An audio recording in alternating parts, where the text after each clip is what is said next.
Reciban un cordial saludo. En nombre de nuestra institución, la Academia Nacional de Derecho, Actualización y Perfeccionamiento Profesional, ANDAP. El día de hoy, estimados doctores, vamos a aperturar nuestro diplomado especializado en delitos de corrupción de funcionarios, crimen organizado, tráfico ilícito de drogas y el proceso de extinción de dominio.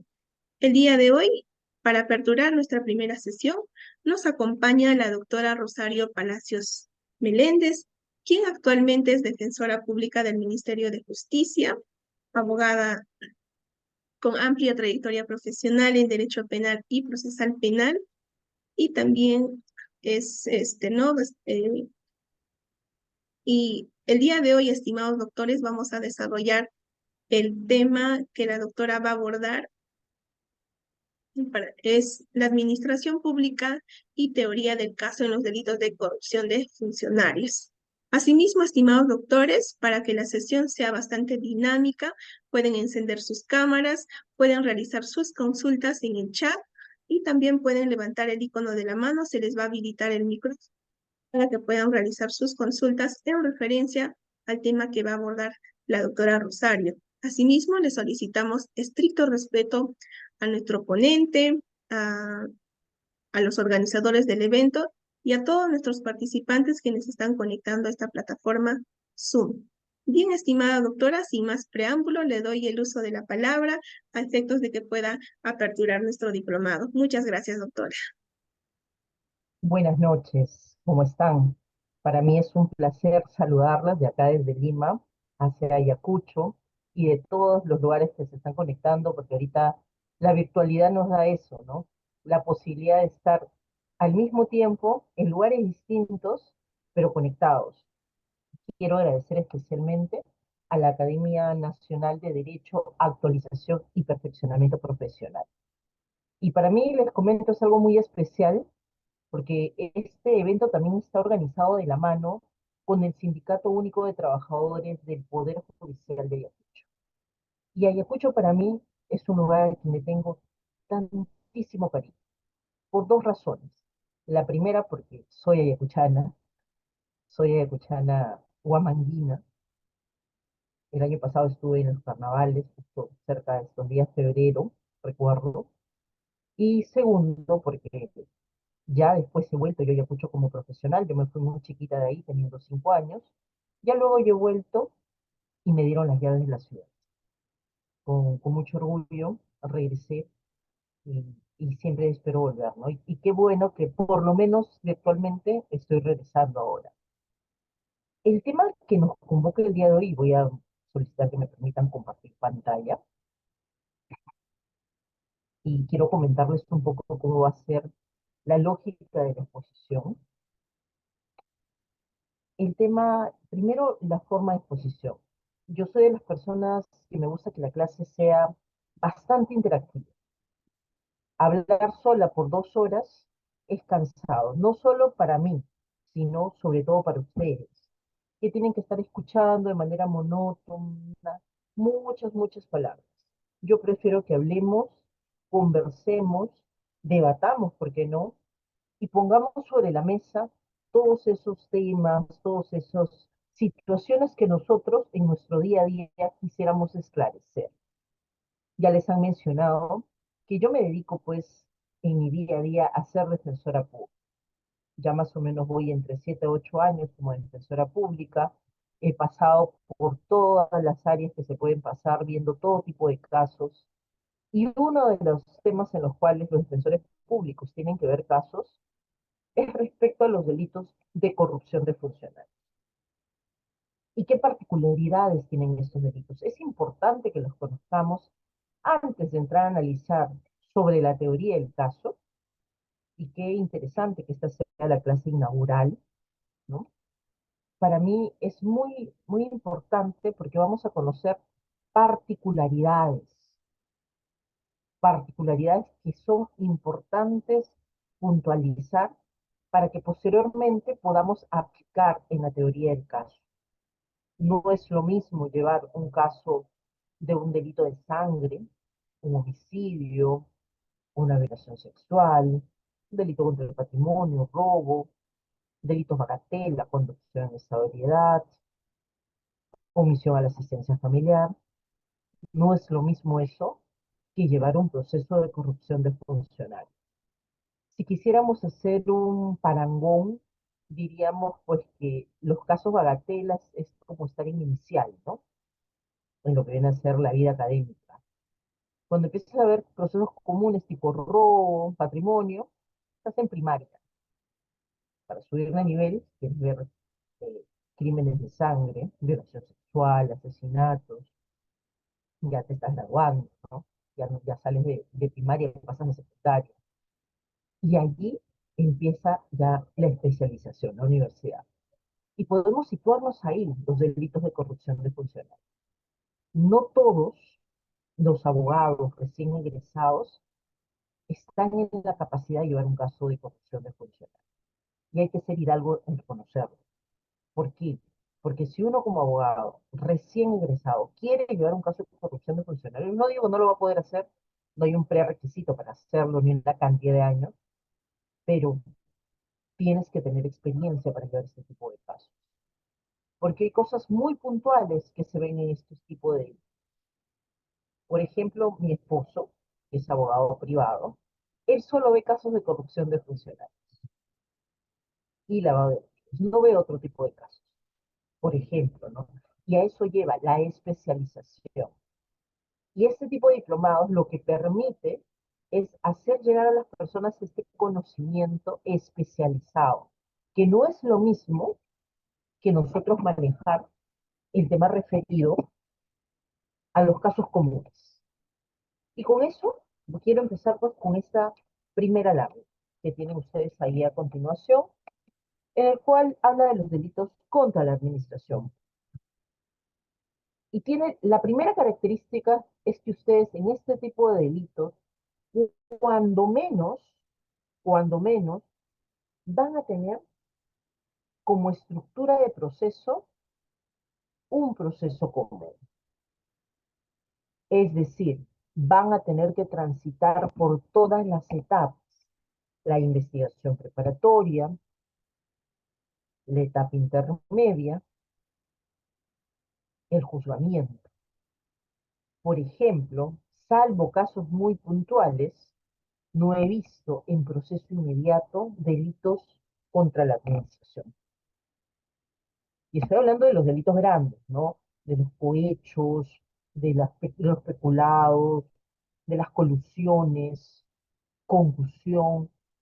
No he visto en estos casos que se vayan a un proceso inmediato. ¿Cuál es la excepción? Los cohechitos. Estas intervenciones que hacen la policía de la mano de la fiscalía, paran carros, el chofer saca los documentos y dentro de los documentos manda 10 soles. Cohechitos. Eso sí lo pasan a proceso inmediato.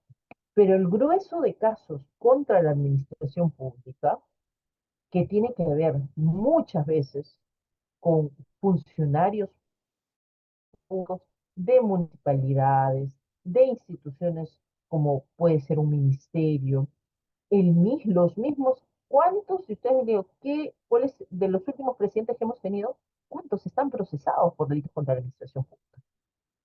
Entonces, no es algo que este tipo de casos se vaya a ver en un proceso sencillo como es el proceso inmediato.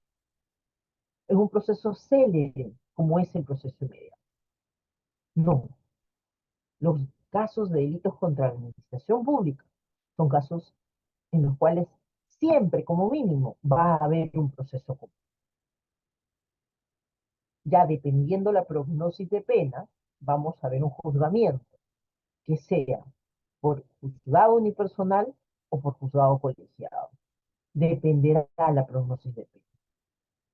Pero cuando menos va a ir a proceso común. Eso es la primera nota esencial que nosotros tenemos. Como segunda nota esencial es que normalmente en este tipo de casos vamos a ver también que se va a dar una especialidad procedimental, lo que viene a ser el proceso especial en razón a la función pública, que es uno de los 7 procesos especiales que regula el Código Procesal Penal. Y es cuando un funcionario o servidor público en ejercicio de sus funciones comete un hecho delictivo. Por ejemplo, altos dignatarios, artículo 99 de la Constitución, presidente de la República, congresistas, miembros del Tribunal Constitucional, defensor del pueblo, presidente del Banco Central de Reserva, fiscal de la Nación, etc. Cuando estos altos dignatarios cometen un delito, no se someten al proceso común, sino que se van a someter al proceso especial en razón de la función pública. Y una de las notas distintivas, por ejemplo, es cuando se trata de altos dignatarios, es que se necesita el antejuicio, se necesita la autorización previa del Congreso para pasar al proceso penal, para formalizarlo. Entonces, a este proceso común, que de por sí es un proceso largo, se le va a adicionar una etapa prejurisdiccional, una etapa política, que puede ser a favor o en contra, pero va a haber una etapa política adicional antes del proceso penal, o en paralelo a las diligencias preliminares, nada más. Pero si quiero formalizar investigación preparatoria, necesito más que solo lo que tuviese en un caso común. Y por eso, aquella persona que va a dar delitos contra la administración pública tiene que manejar todo el reglamento del Congreso. Tiene que manejar la situación de que en algún momento va a tener un alto dignatario a quien va a tener que defender en un antejuicio político, que no es jurídico. Que tiene tinte jurídico, pero es más político que jurídico, porque finalmente todo está en manos del Pleno del Congreso, con un voto que dice sí o que dice no, nada más. Entonces, tienen que conocer también ese extremo para poder aplicarlo, para poder manejarlo. El proceso especial de razón de la función pública tiene diferentes particularidades. Una más, por ejemplo, imagínense si quien investiga es un juez, un fiscal, no podrá ser el mismo de tu categoría el que te investigue.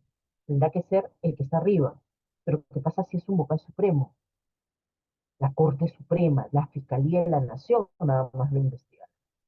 Esas son las particularidades que se ven en un proceso especial en razón a la función pública. Eso es lo que nosotros vamos a ver y tenemos que conocer. Tercero, cuando estamos en este tipo de procesos, vamos a entrar en procesos complejos. Ya sea que la complejidad esté dada porque hay pluralidad de imputados. Yo tengo procesos de corrupción de funcionarios donde son 25 imputados, cada uno con su abogado, actor civil, fiscal, con sus asistentes. Son juicios en los cuales, porque hay pluralidad de imputados, se tornen complejos. Y la complejidad implica varias situaciones. La primera de ellas es que el plazo de la investigación preparatoria va a ser más amplio que en un proceso simple. En un proceso que no es complejo, el plazo de investigación preparatoria son 120 días, prorrogables sin audiencia a 60 días más. En cambio, cuando estamos en un proceso de delito contra la administración pública y el fiscal decide declararlo complejo, vamos a estar en una situación de que la investigación ya no va a durar 120 días más 60 días, sino que va a durar 8 meses para empezar. Y el fiscal puede pedir 8 meses adicionales previa audiencia. Entonces, el abogado que no conoce este tipo de procesos, que no sabe que es un proceso complejo, va a querer hacer su control de plazo vencido los 120 más 60. Pero además, puede ser que en el marco de la comisión de estos delitos hayan organizaciones criminales y se hable ya de criminalidad organizada. Y la criminalidad organizada también amplía plazo de investigación, 36 meses, prorrogables a 36 meses.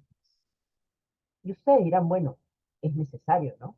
Porque así como hay bastantes imputados, habrá abundante actividad probatoria que llevar a cabo. Y no solo de cargo, sino también de descargo.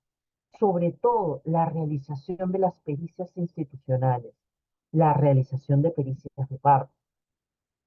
porque no siempre el Poder Judicial o el Ministerio Público cuenta con peritos oficiales de planta, sino que tienen que estar oficiando. Por ejemplo, cuando necesita un perito eléctrico o un perito mecatrónico, qué sé yo, les pasaba un caso de corrupción de funcionarios en tema de ascensores. Tenían tenían que buscar un perito especialista en electrónica más mantenimiento de ascensores. No tenían uno así en el Ministerio Público, oficiaron a la UPA. Pero todo ese trámite demora. Y bueno, nuevamente dirán, pero que demore, pues doctora, porque es la libertad de alguien. El problema es que mientras demora, pueden dictar prisión preventiva. Es más, para empezar, pueden dictar detención preliminar y luego viene la prisión preventiva. Y cuando se trata de un caso complejo, un caso de crimen organizado, el plazo de prisión preventiva es más amplio. Va a ser también más laxo. Estamos hablando más o menos en un caso complejo, la prisión preventiva puede durar hasta 18 meses, prolongables, previa audiencia, 18 meses más. Si es crimen organizado, puede durar hasta 36 meses, prolongables a 12 meses más. En la práctica, en un caso de corrupción de funcionarios, una persona puede estar presa hasta 4 años, sin sentencia. Y al final la absuelven, pero ya estuvo preso. ¿Quién le devuelve eso? Entonces, esa es otra característica. Un tipo de proceso va a ser un proceso complejo e incluso de criminalidad organizada. Cuarta característica importante. Las audiencias en estos casos son maratónicas. Y son audiencias en las cuales no es que tú vas a hablar todo el tiempo. Si eres el fiscal, claro que sí, pero si eres un abogado defensor, va a haber muchos espacios en los cuales no participes. Pero aunque no participes, activamente tienes que estar de manera pasiva tomando nota de todo lo que sucede. Porque si el caso se lleva contra varios imputados es porque hay una correlación entre ellos. Se les imputa simultáneamente como coautores o como partícipes la comisión de un delito. Y lo que le pase a uno va a reflejarse también en el otro. Lo que le pase a uno en uno de estos juicios se va a reflejar en la otra persona. Entonces, realmente, realmente, estas audiencias maratónicas requieren un aguante tremendo y la capacidad de sostener el tiempo, por ejemplo, como abogados, que el cliente te pueda pagar.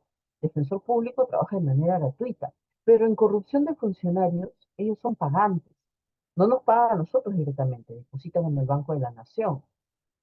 Y si no llegan a pagar, la defensa continúa, pero después se le hace una liquidación de cobro por el servicio en corrupción de funcionarios. Entonces, y estas audiencias duran días enteros. Cuando ya pasa la fase estelar, que es el juzgamiento, pueden durar a veces hasta más de un año. O en etapa intermedia. Yo he tenido corrupción de funcionarios que han durado año y medio, 2 años en intermedio, con 6 procesados. No estoy hablando de 15, 20, 30. 6 procesados, año y medio a 2 años de etapa intermedia. Idas igual en que estamos. Pero tenemos que ser conscientes que eso es lo que va a pasar. No es como un caso común, no es un caso sencillo. Van a haber audiencias maratonas. Y lo último, y no lo dejaba el último por ser menos importante, copiosa información a procesar. Si es que a veces a alguno de ustedes se le hace muy pesado revisar un expediente que tiene 2, 3 o 4 tomos, imagínense si se trata de un caso de delito contra la administración. Aquí no estamos hablando de 2, 3 o 4 tomos. Como mínimo van a manejar 25 tomos de información. Y he visto casos que van incluso más de los 200 tomos, porque hay copiosa información a procesar. Y dentro de toda esta información copiosa, vamos a encontrar bastante derecho administrativo, por ejemplo, los tipos de contratos. Y ustedes dirán, pero yo voy a hacer derecho penal, no voy a ver contrataciones con el Estado. Pero si vas a dar delitos contra la administración pública y no sabes contrataciones del Estado, vas a estar perdido. Por ejemplo, ¿qué es una adjudicación directa? ¿Qué es una carta fianza de fiel cumplimiento? Una carta fianza de seriedad de oferta? ¿Qué es una licitación cuando debe darse? ¿Qué es el fraccionamiento debido o indebido? Terminología que se maneja de manera especializada. Y si no sabes manejar esa información, no vas a poder hacer ágil tu juzgamiento. No es cosa sencilla. No los quiero desanimar, chicos. No los quiero desanimar, jóvenes, colegas que me están escuchando. Sino quiero que sean conscientes o que tomen conciencia de lo que implica llevar un delito contra la administración. Porque ahí en este diplomado pues lo van a aprender, ¿no? Y bueno, ya viéndonos situado en ese marco conceptual sobre este tipo de delitos, lo que vamos a hacer ahora es pasar a ver teoría del caso en este tipo de delitos. ¿Qué será entonces la teoría del caso? Y bueno, quizás muchos de ustedes han llevado ya diplomados, cursos en torno a lo que vienen a ser técnicas de litigación oral, que vienen a ser el conjunto de herramientas mediante las cuales el litigante, sea abogado o sea fiscal, presenta su caso ante un juez, ante un juzgado. Justo hoy día yo tenía una reunión con una amiga que no es abogada y me decía, me acompañó en una audiencia y me decía, ay, me dicen gatita, gatita me decía, qué raro, este caso no parece la ley del orden que yo siempre veo.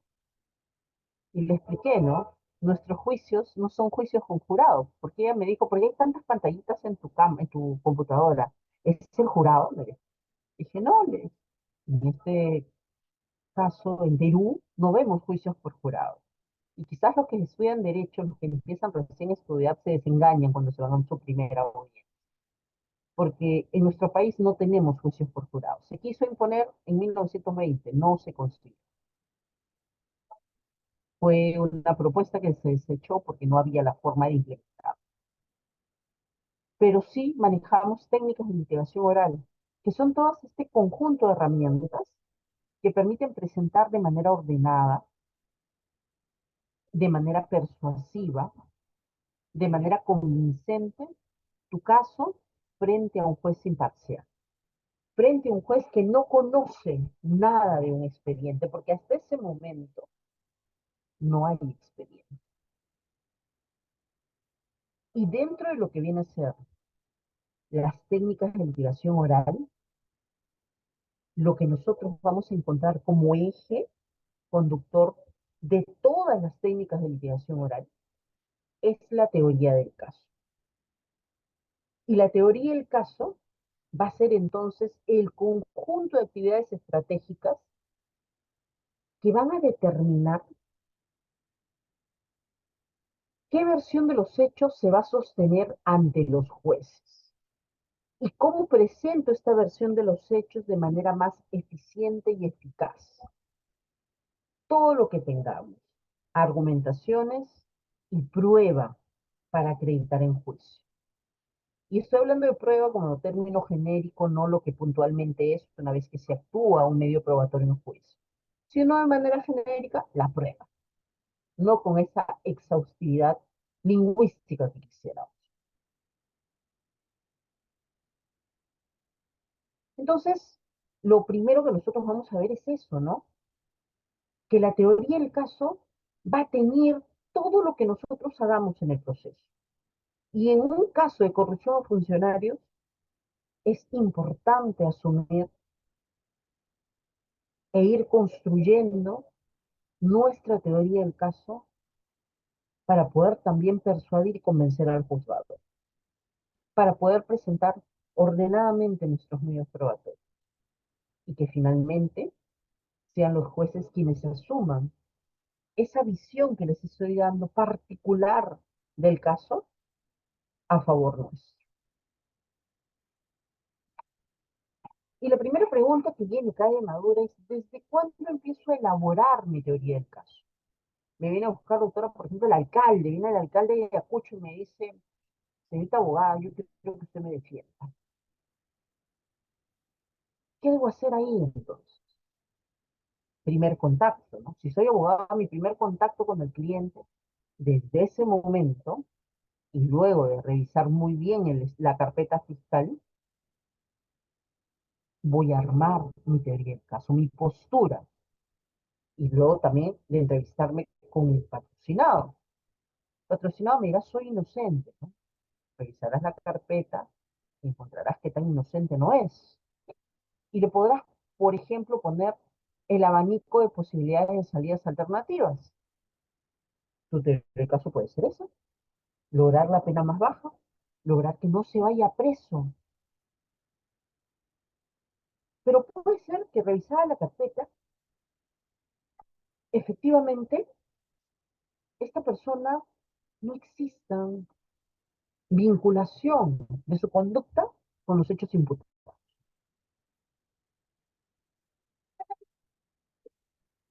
Y allí nosotros tenemos que determinar qué postura asumir frente a juicio.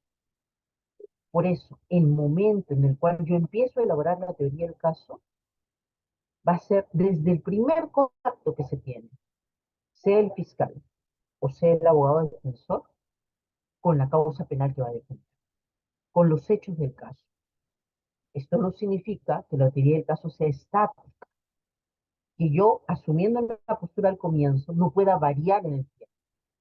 Y lo hablo también, por ejemplo, dirigido a los fiscales. ¿Cuántos fiscales han iniciado, indagado, aperturado diligencias preliminares, formalizado el caso y concluido la investigación preparatoria han dicho, bueno, no voy a acusar, voy a requerir sobreseimiento? Yo estoy ahorita, por ejemplo, esperando el resultado de una audiencia de sobreseimiento que sucedió en funcionarios de Sedapal, han sido acusados por unos ingenieros de que pagaban coimas a los funcionarios en efectivo, transferencias bancarias, para que les aprobaran unas habilitaciones urbanas que permitiesen el servicio de agua potable. Esta era la imputación. En el decurso de la investigación preparatoria, ni un solo voucher ha podido ser corroborado su existencia como depósitos realizados. El verbo rector, que es ofrecer, no se ha podido acreditar. Llegada la etapa intermedia, la Fiscalía ha decidido requerir el sobreseimiento. Y por lo tanto, el hecho de que uno asuma una postura no significa que en el camino, en el tiempo, esta puede decaer, pueda cambiar a favor o en contra. Y tenemos que tener la flexibilidad para poder nosotros adecuarnos a este cambio. Porque si no tenemos la flexibilidad de adecuarnos, lo que va a pasar es que no vamos a poder analizar correctamente todo lo que va viniendo, desde que se aperturan diligencias preliminares. Y conforme se va avanzando, vas recabando información. Por ejemplo, registro histórico de llamadas. Este alcalde te dijo, no, yo no conozco a esta persona, a este, que supuestamente con quien me he coludido para defraudar del Estado. No la conozco ni en pelea de perros. Y de repente llega el registro de llamadas histórico y hay llamadas salientes y entrantes de ambos. Y no una, no dos, son 48 llamadas. Explica eso entonces. Hay que variar la teoría. O viene el resultado de la pericia y la pericia determina no hay defraudación patrimonial del Estado. Fiscal, no puedo ir por colusión agravada. Quizás no es por colusión simple o no es por negociación incompatible. Va cambiando también la postura que se va. Y luego de eso viene la segunda pregunta, ¿no? Si ya sé desde cuándo empiezo a elaborar mi teoría del caso y que esta tiene que ser permanentemente revisada, ¿hasta cuándo puedo cambiarla? ¿O es que siempre lo voy a poder cambiar? Bueno, hay tiempo para cambiarla, solo hasta un momento definido. Y esto es, respecto al Ministerio Público en el momento que decide acusar, en el momento que decide pasar a su etapa intermedia. Allí es donde ya no pueden seguir haciendo cambios, porque tiene que definirse, pues, o acuso o sobresee. Y si acuso, ya después, salvo la excepción del retiro de acusación, porque surge una nueva prueba en el camino, salvo eso, ya para atrás no se puede echar el ministerio. Y en el caso de los abogados defensores, este momento para poder modificar o dejar de modificar su teoría del caso será antes de absolver el requerimiento de acusación fiscal. Hasta allí yo he podido hacer cambios como abogada, pero después tengo que ser fiel a ese cambio, a esa postura. Pues en la absolución del requerimiento de la acusación fiscal es el momento procesal oportuno para presentar los cuestionamientos que puedan haber a la acusación, ya sea en el ámbito formal, porque falta alguno de los requisitos establecidos en el artículo 349 del Código Procesal Penal, en el aspecto sustancial, porque, por ejemplo, tengo una causal de sobreseimiento invocar, o en el aspecto probatorio, porque puedo cuestionar los medios probatorios ofrecidos para juicio por falta de utilidad, pertinencia o conducencia, o también puedo ofertar medios probatorios para juicio. Entonces, tiene que haber un punto de quiebre.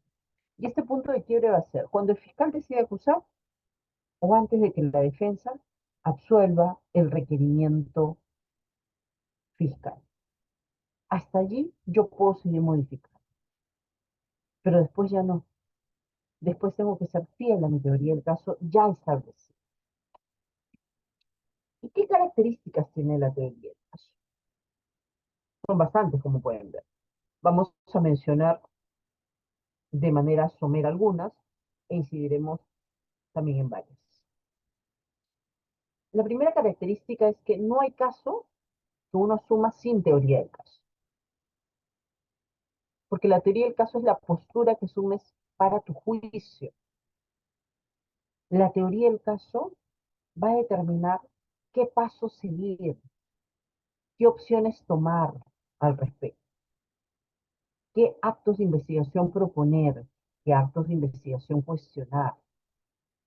Todo con miras a armar tu teoría. Primera característica.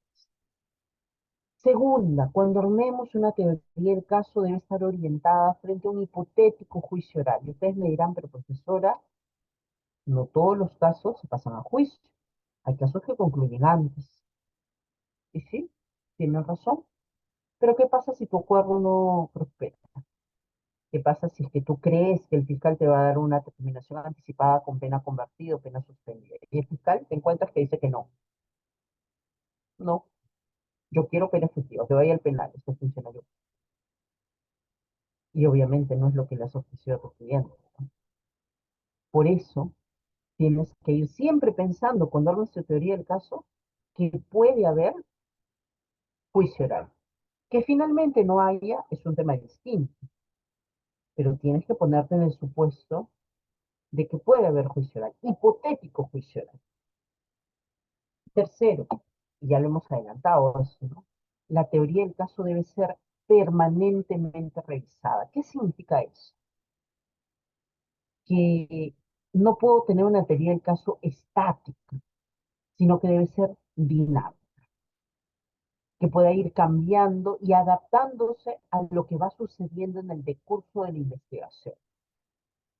Y ya les dije hasta qué momento modificamos, pero tiene que ser permanentemente revisado. Cuarta característica, la teoría del caso que uno asume debe permitir adoptar decisiones previas al juicio. Por ejemplo, si me requieren prisión preventiva, ¿cómo voy a asumir dentro de mi teoría del caso la defensa en esa prisión preventiva? Ante un requerimiento de incautación, una medida de coerción real, y además cada decisión, a partir de mi teoría del caso, la tengo que justificar. También mi teoría del caso me debe permitir un análisis estratégico de todos los medios probatorios, tanto los propios como los de la contraparte, o miras al juicio oral. Y me va a servir mi teoría del caso para la etapa intermedia, por ejemplo. Si es que yo tengo como teoría del caso, por ejemplo, que sí, los funcionarios de la administración pública encargados de la licitación se coludieron con el particular. Pero soy el alcalde, pues. Mi teoría del caso no va a ir a cuestionar la falta de colusión o la falta de defraudación patrimonial, sino que mi teoría del caso va a ir encaminada quizás a un principio de confianza, a señalar el conocimiento o desconocimiento de lo que hacían los subalternos. Y por ahí se tendrá que encaminar, por ahí se tendrá que hacer todo el, el actuar probatorio. También, cuando ya esté en juicio, mi teoría del caso me va a permitir ordenar la presentación de los medios probatorios admitidos en juicio, porque voy a saber cómo de manera clara, concisa y ordenada voy a presentarlo al juez. Cuando tenemos un caso común, simple y sencillo, lo más lógico, y a nosotros se nos viene a la cabeza, es presentar a nuestro testigo estrella, que es el agraviado, o el primero que vio cómo se cometió el delito, para que nos dé una visión total del caso antes de ir a las particularidades. En cambio, en un caso de corrupción de funcionarios, va a darse cuenta que realmente la prueba personal, testigos, los mismos funcionarios, no son pruebas muy fiables. Y lo que va a primar es el análisis pericial o el análisis documental. Y el orden en el cual los voy a presentar,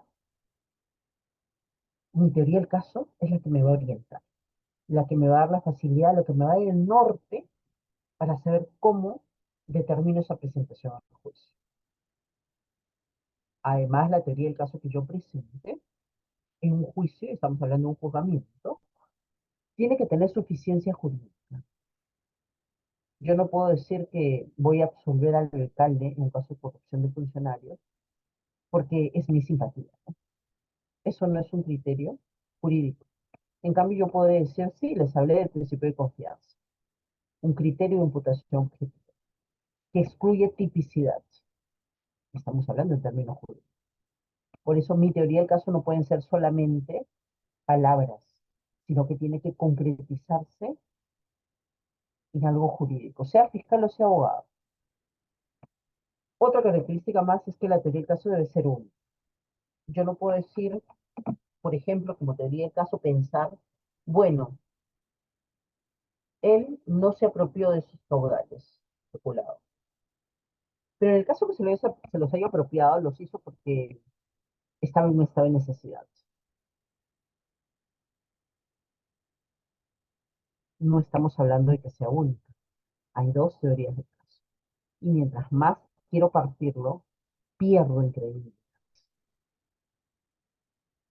Otra característica es que tiene que ser autosuficiente en teoría del caso. ¿Qué quiere decir? Que no debe necesitar de factores externos que modifiquen sustancialmente mi teoría. Además, mi teoría del caso tiene que ser coherente. Yo no puedo empezar diciendo A y terminar diciendo B. Coherencia interna y coherencia externa. Y para eso es importante que sea simple, que sea clara. Y en delitos de corrupción de funcionario eso se complica más, porque la simpleza y la claridad no son adjetivos que sean fácilmente unibles a lo que viene a ser corrupción de funcionario. Pero ahí está la particularidad. Y esta particularidad es que efectivamente haga sencillo esto difícil. Cuando hablamos de grandes contratos, imagínense los juicios de Odebrecht que van a haber contra Odebrecht. Las grandes concesiones, las licitaciones. ¿Cómo hago esto más sencillo? No van a poder simplificarlo al máximo con delitos de corrupción de funcionarios, pero sí van a poder explicarlo. De tal forma que imagínense que están en una clase de derecho y que intentan que quienes lo van a escuchar piensen ustedes. No les van a entender porque no saben nada, porque esa es la lógica del juez. Claro, frente a ustedes van a tener jueces profesionales, que no va a ser el primer caso que van a ver de ustedes, pero mientras más simples, más claro sea, esa teoría del caso va a ser más entendida. La teoría del caso también tiene que ser verosímil. No pueden poner cosas que finalmente no van a poder acreditar en juicio. Y además tiene que ser breve, pero breve con suficiencia de cubrir todo lo necesario. No por ser breve, y en caso de corrupción de funcionario, esto se hace de mucha importancia, de suma importancia, de que pese a que sea breve, complete toda la información. Ustedes no van a ver alegatos de apertura en corrupción de funcionarios que dure 5 minutos, como en un caso común. Pero tampoco se demore más de una hora, pues. No se demore más de media hora, diría. Porque, por ejemplo, yo voy hablando ya casi una hora, y ya me imagino que hay muchas personas aburridas y cansadas, ¿no? Imagínense un juez. Ustedes, yo estoy inaugurando el diplomado, pero para un juez, ¿cuántas audiencias hacen al día? ¿Cuál es el nivel de atención que se puede tener? Dicen que una persona más allá de 40 minutos ya se aburre, más allá de 40 minutos ya no quiere seguir escuchando, o escucha zumbidos nada más, ¿no? Eso mismo apliqué. Finalmente, la teoría del caso tiene que ser flexible, y esto va de la mano con la permanente revisión que debe haber. Si es que hay una permanente revisión, entonces yo tengo que tener la capacidad de flexibilizarla y adaptarla a lo que necesito, para que así la teoría del caso funcione para el fin para el cual ha sido creado, para el fin propuesto, que es presentar mi caso estratégicamente ante personas que no conocen nada y puedan tomar decisiones informadas.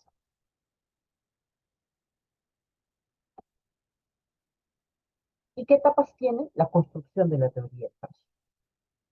Y acá yo les voy a hablar primero de la postura clásica. Seguramente ustedes ya la han escuchado, que una teoría del caso tiene lo fáctico, lo jurídico y lo probatorio, ¿no? Casi, casi como cuando uno hace un escrito, ¿no? Fundamentos de hecho, fundamentos de derecho y los medios probatorios. Pero si ustedes revisan el libro de Moreno Holman, un libro chiquitito, no lo tengo acá a la mano, está en mi biblioteca, pero es un libro verde, así, miren, chiquitito nada más, tipo de bolsillo. Él nos habla de otra forma de construir la teoría del caso.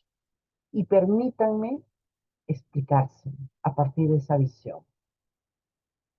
Y nos habla de más pasos, como ven, ¿no? Si en el anterior modelo era lo fáctico, lo jurídico y lo probatorio, y ahí se acababa, Moreno Holman nos dice, primero tienes que generar un relato de hechos. Luego tienes que determinar qué teoría jurídica le aplicas. Suficiencia jurídica. Luego que ya tienes definidos esos dos temas, vas a elaborar proposiciones fácticas, líneas argumentativas, y a partir de allí vas a seleccionar la prueba que vas a necesitar. Y una vez que selecciones tu prueba, vas a tener que detectar las debilidades de tu caso. Detectar las debilidades de tu caso, vas a tener que clasificar tus medios probatorios ofrecidos y finalmente determinar de qué forma presentas la evidencia. Entonces, como construyes tu teoría del caso va a ser distinta que si la asumes desde un punto de vista clásico o si la asumes desde un punto de vista de Moreno Holman. Y bueno, suena muy bien, me dirán ustedes, ya son más pasos, pero ¿cómo se hace cada uno?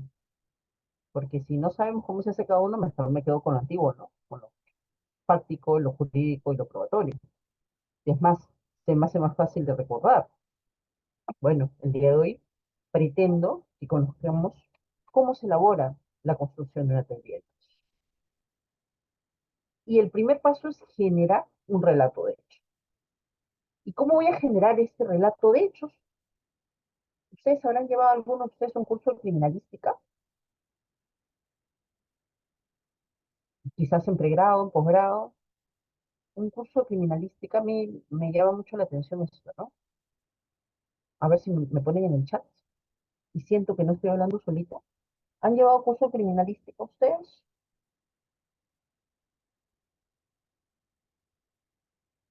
¿Sí o no?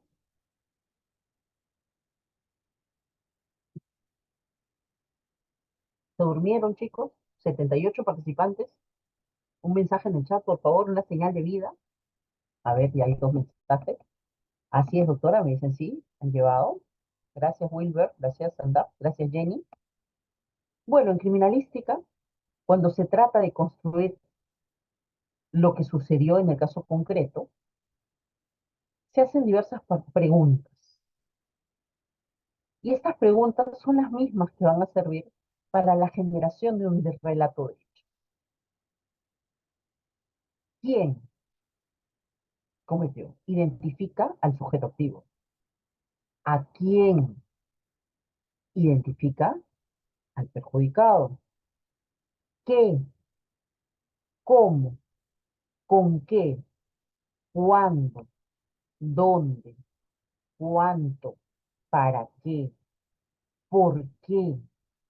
Entonces, si nosotros nos hacemos todas estas preguntas, vamos a poder generar un relato de hechos. Por ejemplo, ¿no? En el caso que definen al alcalde, que sigo poniéndolo de ejemplo, se compra un helicóptero para un distrito, se hace una licitación internacional para comprar el helicóptero,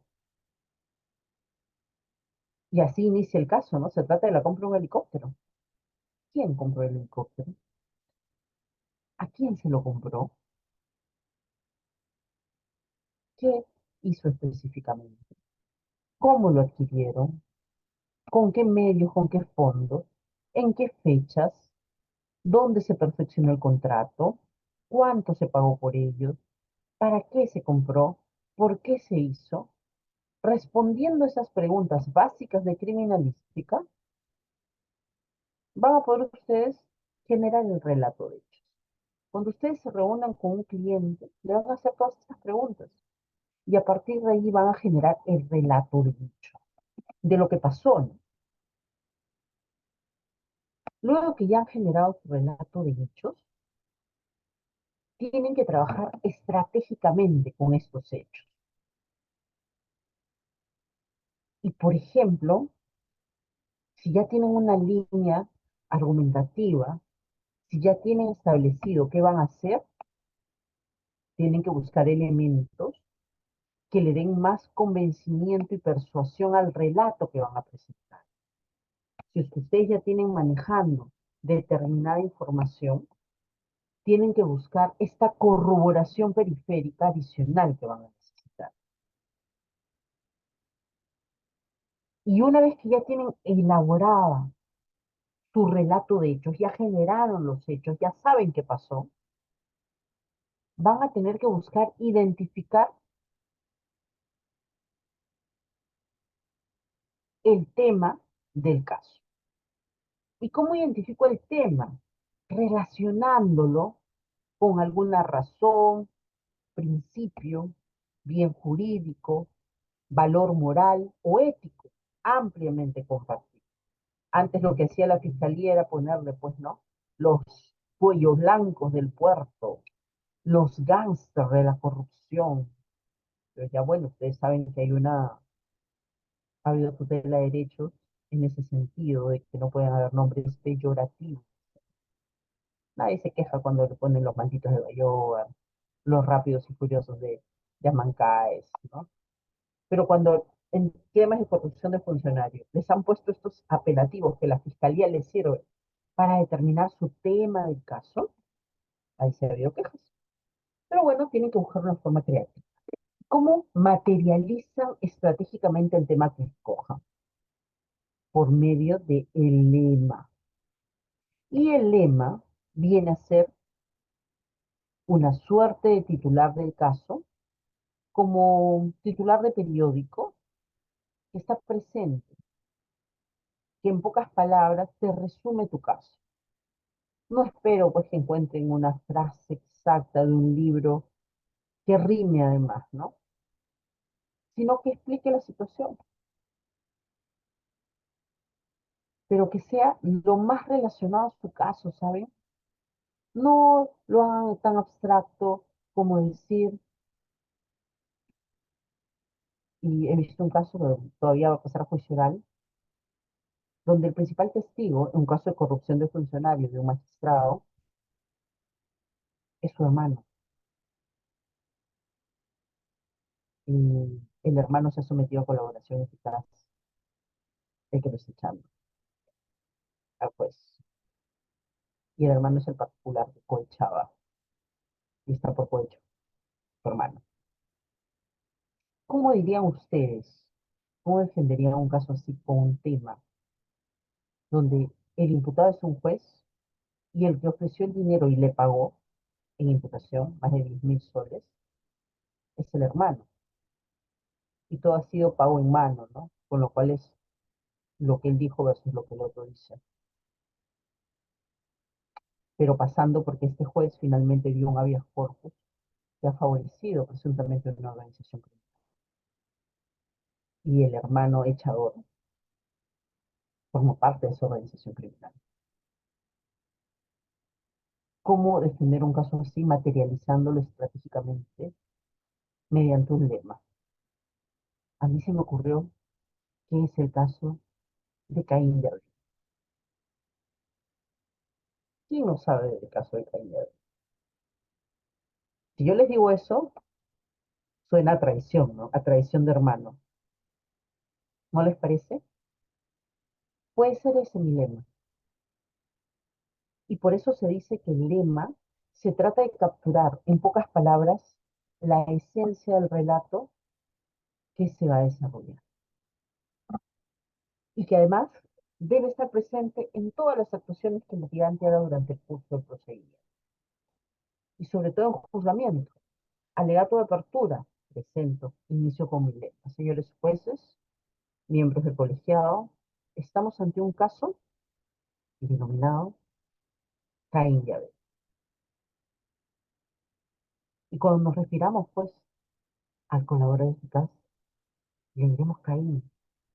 Y cuando nos refiramos al que defendemos, le diremos Abel. Por ejemplo, por ejemplo.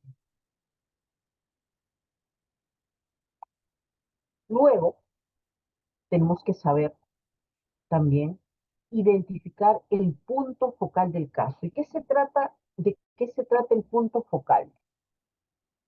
Se trata de encontrar cuál es el evento en virtud del cual los hechos se salen de control y derivan en la comisión del delito.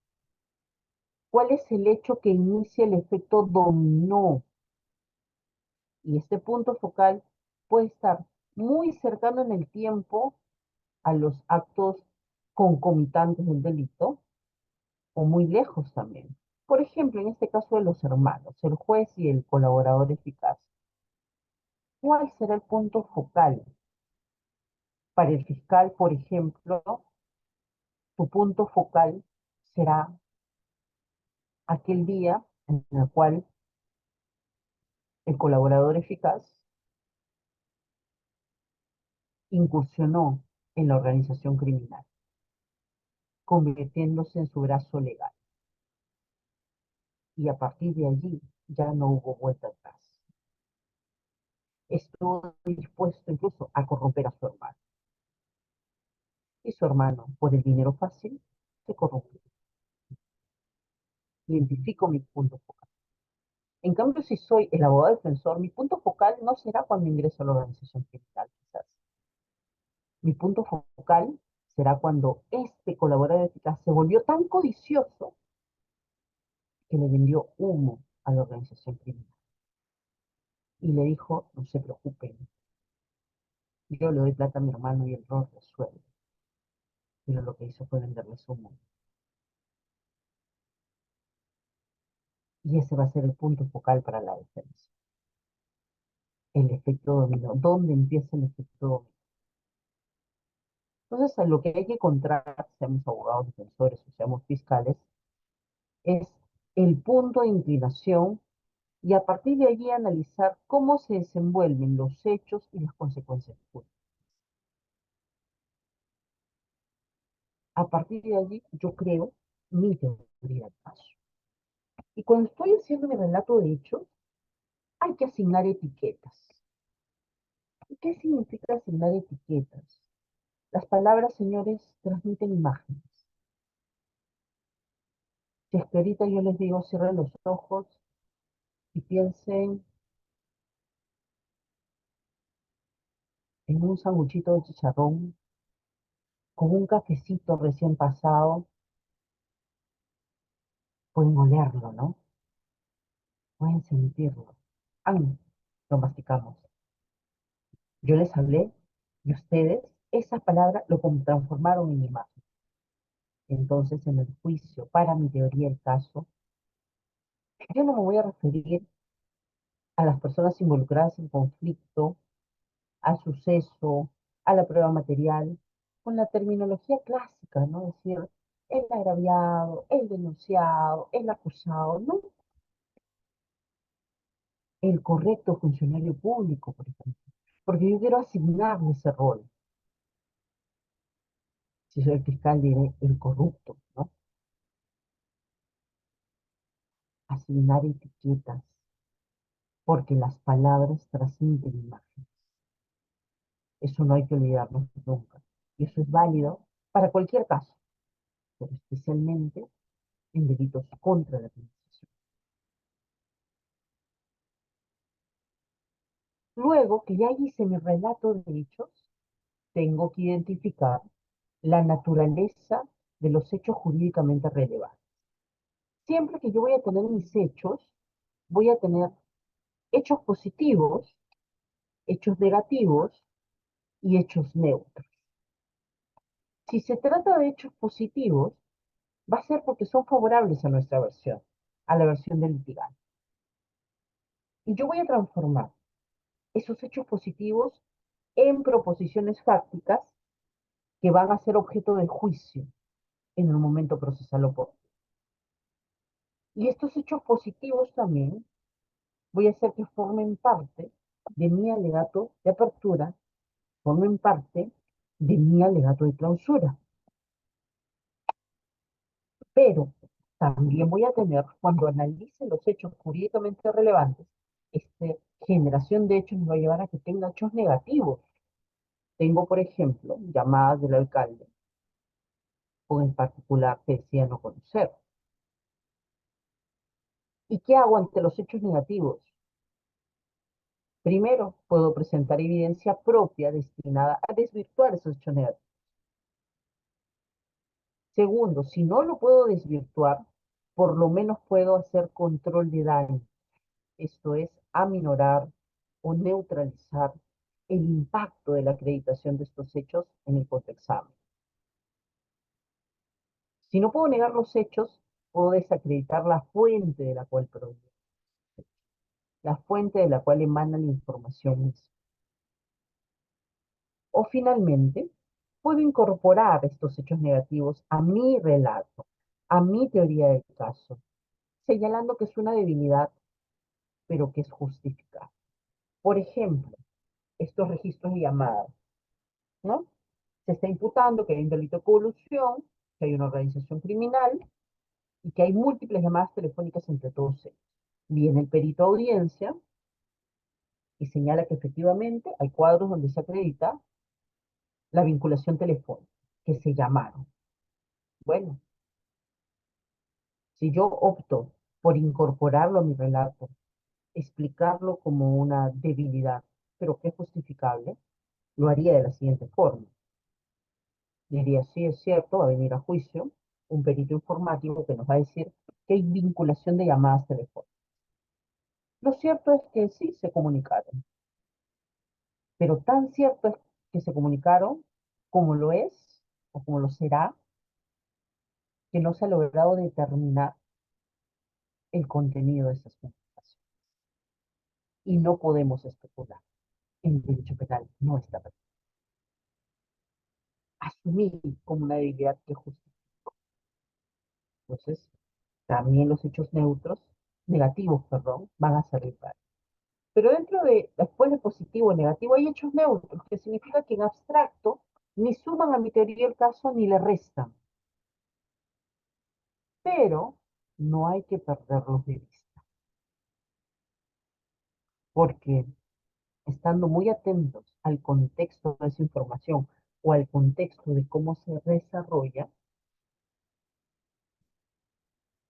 nos va a poder permitir insertarlo en nuestro relato y darle el matiz posible. Y si no estamos atentos, ni lo vamos a insertar al relato, y por el contrario, la contraparte va a darle un cariz negativo en contra nuestra.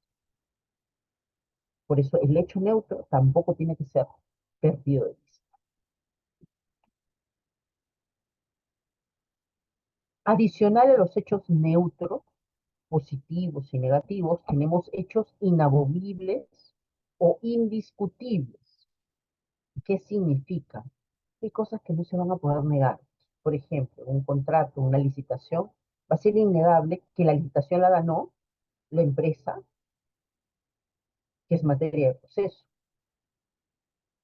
y que para ganarla, por ejemplo, se le dio la buena pro sin que presentara un documento esencial.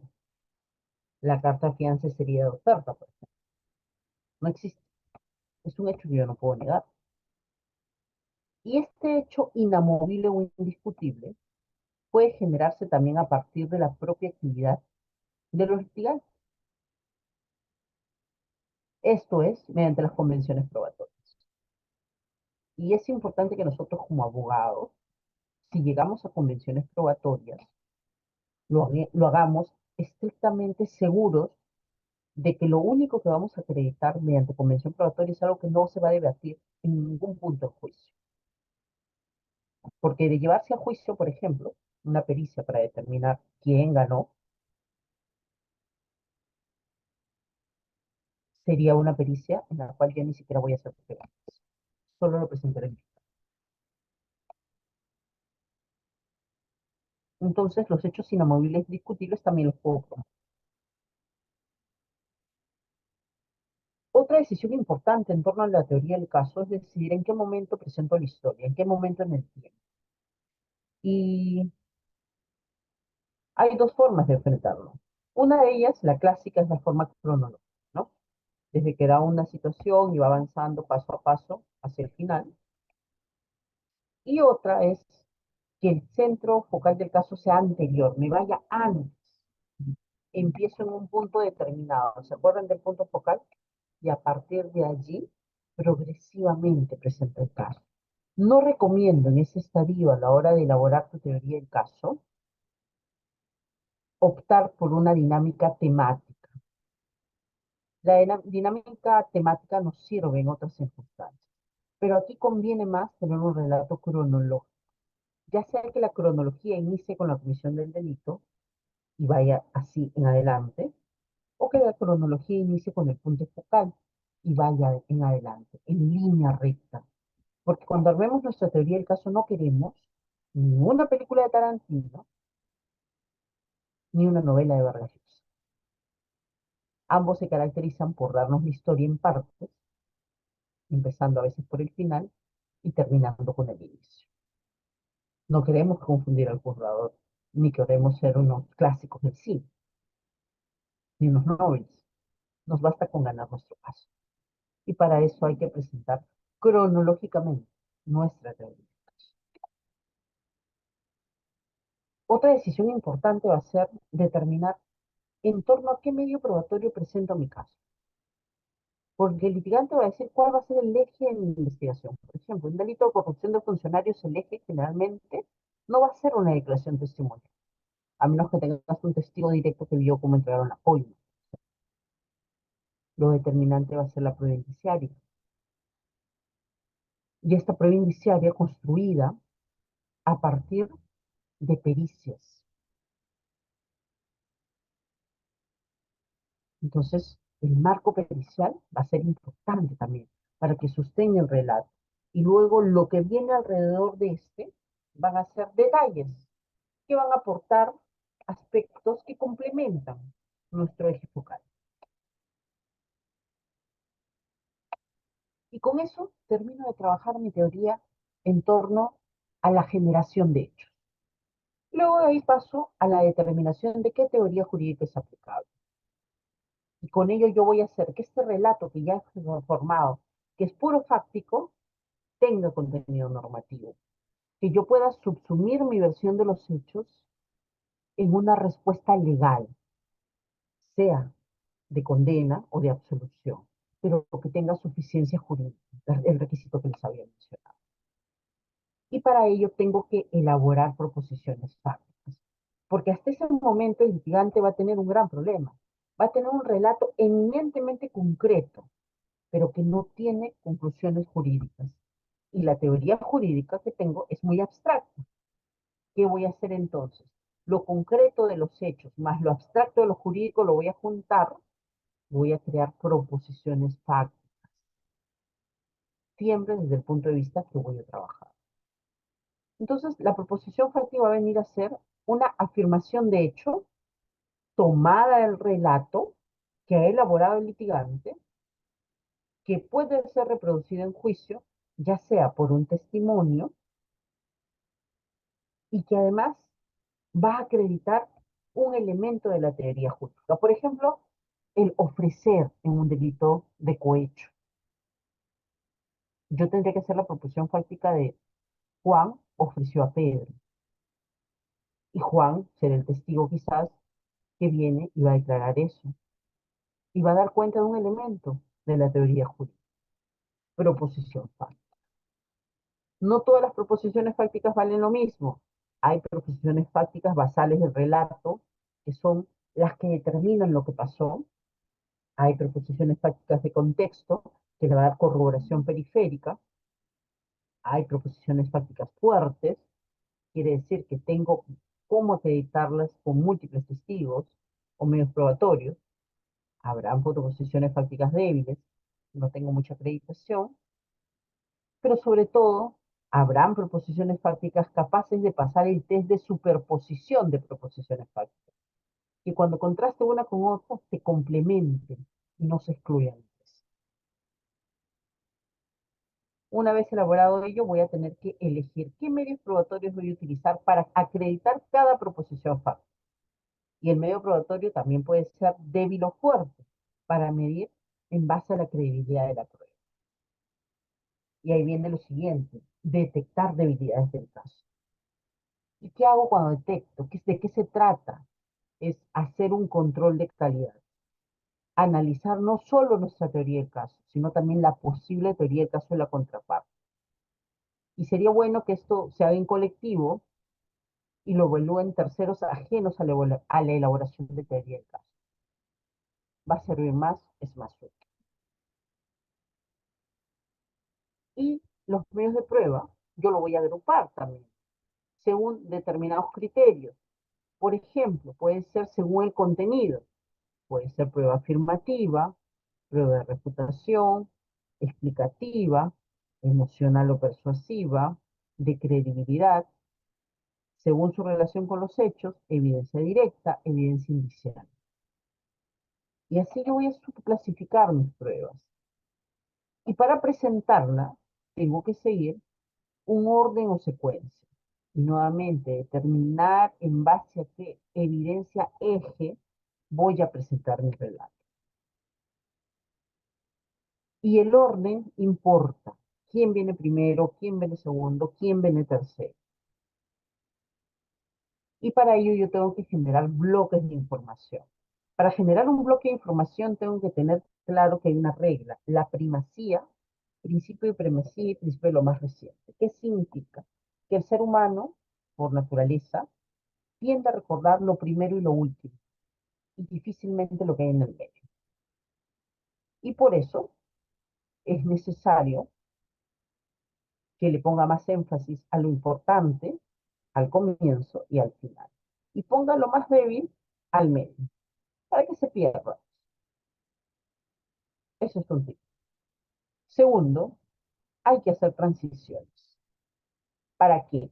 Para generar bloques de información. Tengo que generar también, cuando produzca mi prueba, titulares. Y bueno, tengo que usar el silencio y tengo que utilizar el movimiento. Antes era más el movimiento cuando no habían audiencias virtuales. Cuando era presencial, el movimiento era importante. Ahora la modulación de la voz en audiencia es más importante que el movimiento. Puedes estar sin siquiera moverte, sin mover nada. A mí me acusan de ser una muequitas en la audiencia. No puedo evitarlo a veces. Escucho algo en mi cara.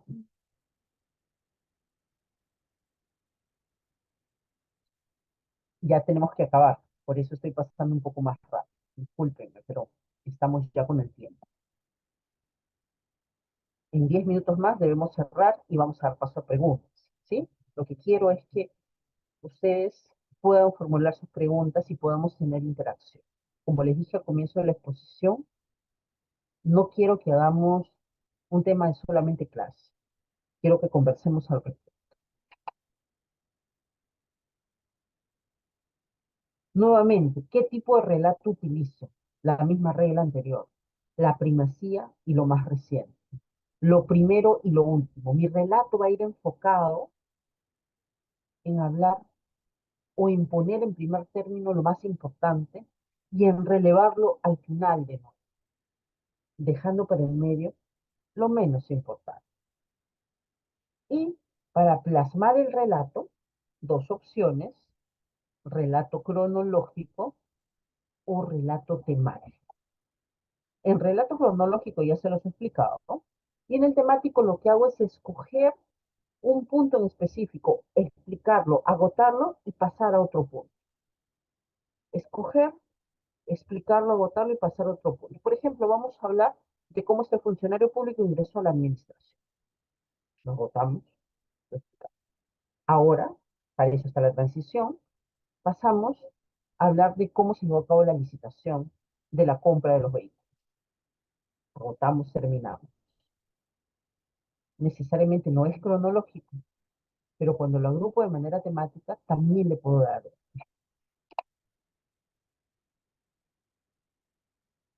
¿Sí? Y justo estamos ya por terminar. Entonces, señores, como pueden ver ustedes, para generar una teoría del caso en torno a delitos contra la administración pública, es importante que tengan como base puntual las particularidades de un caso de delito contra la administración pública, que va a ser diametralmente opuesto a lo que quizás muchas veces nos enfrentamos. Defender a un servidor o un funcionario público no es un tema sencillo. Manejar información más allá del derecho penal, derecho administrativo, derecho parlamentario, es una realidad ineludible. No vamos a poder dejar pasar esto. Si queremos ver delitos contra la administración pública, que quizás es lo que ha sostenido a estos grandes abogados últimamente en temas de honorarios, en temas de grandes estudios, no son defender a personas comunes y silvestres. O defiendes empresas o defiendes funcionarios. Y lamentablemente los imputados por corrupción de funcionarios no bajan, sino que aumentan. Por eso se decía, ¿no?, que el delito tiene una lógica económica. El análisis económico del derecho también se hace a lo que es el derecho penal. Y se quejan tanto de la delincuencia, pero sin delincuentes no habríamos abogados, jueces, fiscales. Y los clientes por corrupción de funcionarios siguen creciendo. Ayer vi una conferencia en la cual hablé acerca de el hacinamiento carcelario. Hoy por hoy, si es que haces un estudio en torno a la cantidad de personas que están presas por corrupción de funcionarios, no supera a los que están por robo. Y por eso ayer les decía que las cárceles son trituradoras de gente pobre. Y no es una frase mía. Alberto Bovino lo dijo en su libro de Introducción al Derecho Procesal Penal. Antes que él, lo dijo Carmenuti cuando habló de las miserias del proceso penal. Frente a ustedes tienen la posibilidad de ejercer correctamente el derecho, sea acusando, sea defendiendo, sea juzgando, pero aplicando la ley como debe ser, con pleno conocimiento de la forma. Y qué mejor que capacitarse y tener como base información relevante, información que si no se presenta, que si no la maneja, ustedes lo único que van a conseguir si no manejan información, si no se han capacitado y aún así asumen un caso de corrupción de funcionarios, los corruptos son ustedes. Porque podrán engañar a su cliente, podrán engañar incluso a los jueces, ¿no? Pero no se van a engañar a sí mismos. La responsabilidad profesional viene primero. Yo agradezco una vez más a la Academia Nacional de Derecho, Actualización y Perfeccionamiento Profesional por invitarme a disertar en esta conferencia y que me permitan estar con ustedes esta noche y espero que haya muchas dudas, que haya muchas preguntas, comentarios de los que están conectados. Miren, son casi ya las 11 de la noche y estamos queriendo aprender derecho penal, todos aquí en esta sala. Yo felicito la iniciativa que hay de poder capacitar a los estudiantes, de poder capacitar a los profesionales del derecho. Muchísimas gracias y quedo atenta a sus dudas, comentarios o preguntas que se puedan formular y explicarlas en la medida de mis capacidades. Muchísimas gracias. Muchas gracias a usted, doctora Rosario. Agradecerle por la excelente ponencia, bastante dinámica, muy didáctica en casos prácticos en tema de delitos de corrupción de funcionarios. Espero que a nuestros participantes le haya quedado, de las pautas que usted haya dado les sirva bastante en el ejercicio de nuestra profesión. Bien, doctores, aquellos que desean realizar sus consultas pueden levantar el icono de la mano para poder habilitarle sus micrófonos, por favor.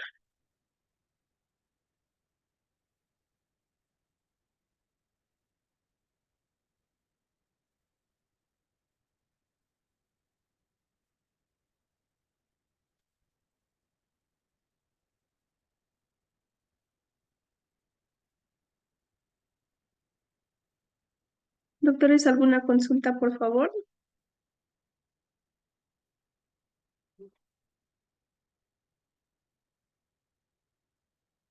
Bien, doctora Rosario, parece que nuestros participantes están muy satisfechos con su ponencia, dado que no hay más consultas. Bueno, para mí,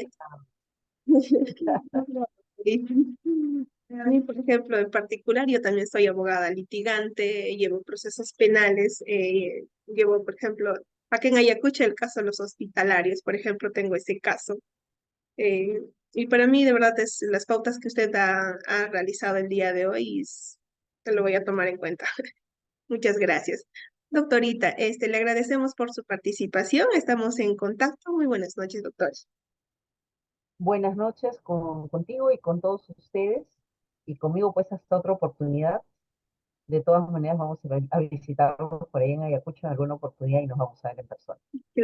Claro que sí, doctora. Los carnavales ya están avecinándose en nuestra ciudad. Bien, doctora. Muchas Así gracias, doctora. es. Buenas noches. Hasta luego.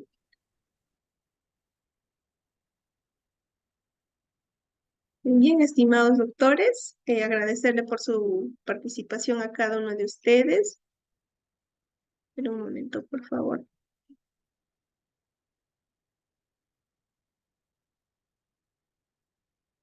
En un momento estoy compartiendo el drive. A ver, voy a Voy a dejar de grabar.